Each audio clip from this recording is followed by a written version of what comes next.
Guys, do you have trouble filming your golf swing where it looks out of frame, you can't get the right angle? I experienced that as well until I started using this golf pod known as the gpod. This particular one is the gpod X, which means it's extendable from 20 inches all the way to 51 and everything in between. And guys, if you're new here, my name is Chonger. I'm an average golfer with the goal of trying to get to scratch, documenting my journey along the way, and this G-Pod right here has certainly helped with that. So guys, what initially caught my eye when looking at this G-Pod? And it's right here, this big magnet.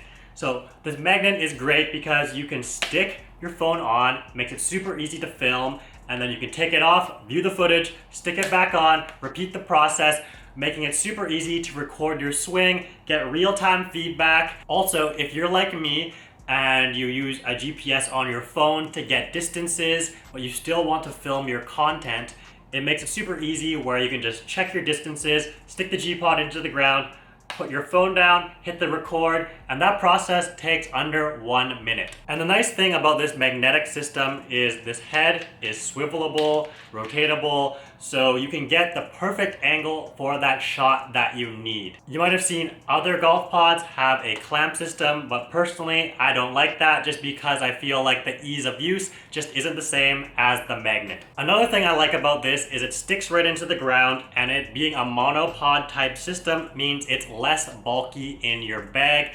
And because it is also adjustable, it doesn't take up that much room compared to if, this had a tripod base. All this extra bulk at the bottom just is a bit unnecessary. And I don't know about you, but my bag is already cramped for space. I don't want anything else adding to that. Another drawback of the tripod system is, if you're filming on a slope, when you put your pod down, it's going to be angled. But with this monopod, you can always stick it into the slope, so that way you're going to be filming vertically, making sure that you get the best shot. And one thing that's nice about the G-Pod is at the very bottom, when you're sticking it into the ground, you have a lot of room to do so. So some other pods on the market have a shorter base, which means that you don't get the same support in the ground. I mean, realistically, you probably won't need all of this, but who knows, if it's a super windy day, better safe than sorry. Stick it down as far as you need to, and it's not going to be going anywhere. I do want to say, if you are filming inside, it does have an indoor base, which you can purchase separately, and it does come in a couple of pieces. So it does have this weight that you can unscrew if you want to be more compact in your bag. But to set it up, you just screw it on, and then you put your G-Pod in here, and then you can use this inside. So it gives you the flexibility to film inside and outside. Another positive of the G-Pod is how it's constructed. So this is made out of carbon fiber, which means that it's super lightweight, yet it's strong. And the G-Pod X, which I mentioned before, the extendable one, is great because you can extend it various lengths, so it offers some flexibility. And also having a larger magnet just makes it more secure. You don't want your phone to fall off when you're filming. I also like the padding at the top, so that way you're able to get a better grip, provides more leverage when you do stick it into the ground. So to set this thing up, it's very simple. So you have the magnet on the back of your phone, and then you obviously just stick it on. But as far as the magnet on the phone, you actually don't need to stick it on the phone itself. So I personally didn't, just because I might be getting a new iPhone soon, so I didn't want to stick it on and have that permanent. But that just goes to show that you don't need that. You can also have a case on your phone and it still sticks perfectly fine. So let me just take this apart so that way you can just see. So the magnet comes with a few different ones depending on what kind of device that you have. But there's a magnet, and it does have a 3M adhesive on the back. Alright, so I just put the magnet, and then I put this magnetic ring in between because I do have this case which I'm putting on top. But then all I do is I put the case down,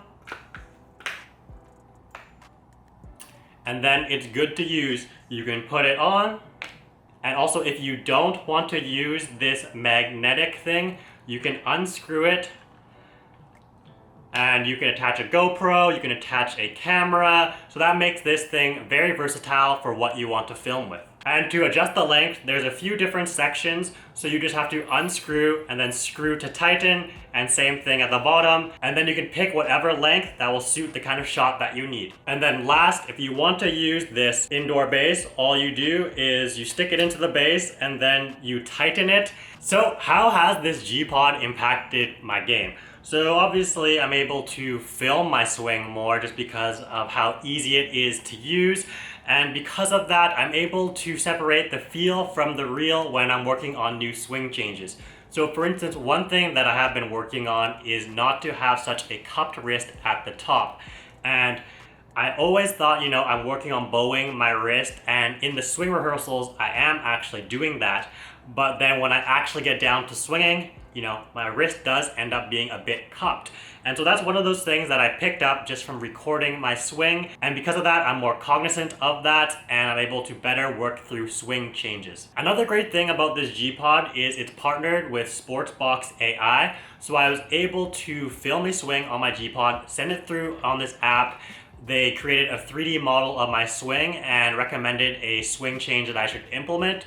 So one of the things that they said was I sway too much in my backswing, and now because I'm working on my sway numbers, I'm better covering the ball, getting better contact, and so because of that, I would say my swing has improved. And also, just filming golf videos on YouTube, I have a thing that I'm able to better film videos for you guys, so I'm able to better film my practices, I'm able to film when I'm playing, and so I think that this has been a net positive for my golf game. So guys, if you want a G-Pod for yourselves, I do have a discount code. If you use Chonger, you will get 10% off of your order.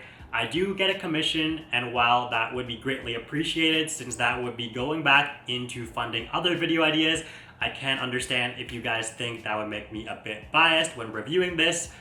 But I do have to say, I looked at the market, I looked at all of the golf pods, and this one was the best one that I found. And that's why I'm very happy using this, and I wanted to showcase this for you guys. But I do highly encourage you to do your own research, and hopefully that this video gave you some insightful information and things that you should consider when you are looking into your next golf filming device. So that will conclude this video. If you enjoyed the video, smash the like button, subscribe if you aren't already, and I'll see you guys in the next video. Thanks for watching. Peace. I'm a rock star.